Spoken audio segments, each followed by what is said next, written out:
প্রতি রাতে ঘুমানোর আগে এই 6টি আমল না করে কখনোই ঘুমাবেন না। 1. কালেমা পড়বেন। আর এই কালেমা পড়ে যে ঘুমাবে তাহলে তার মৃত্যু হবে শহীদি মৃত্যু। 2. দরুদ শরীফ পড়ে ঘুমালে দরুদ হবে তার সুপারিশকারক। 3.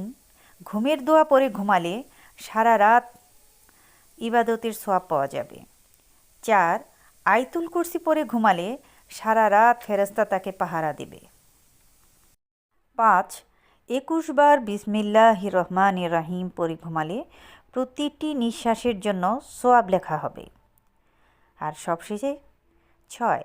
আস্তাগফিরুল্লাহ আল্লাযী লা ইলাহা ইল্লা হুয়াল হাইয়ুল কাইয়্যুম ওয়া আতুবু ইলাইহি 3 বার পড়ে ঘুমালে সে নিষ্পাপ হয়ে ঘুম থেকে উঠবে। সুবহানাল্লাহ। এক্ষেত্রে আপনারা যে কোনো দরুদ পড়তে পারেন, তবে সবচেয়ে ছোট দরুদ হচ্ছে সাল্লাল্লাহু আলাইহি ওয়াসাল্লাম। তবে অন্য দরুদ শরীফও পাঠ করা যাবে, কোনো সমস্যা নেই। আমি স্ক্রিনে সবগুলো দোয়া দিয়ে দিচ্ছি। আল্লাহ আমাদের সবাইকে হেদায়েত দান করুন। আমিন।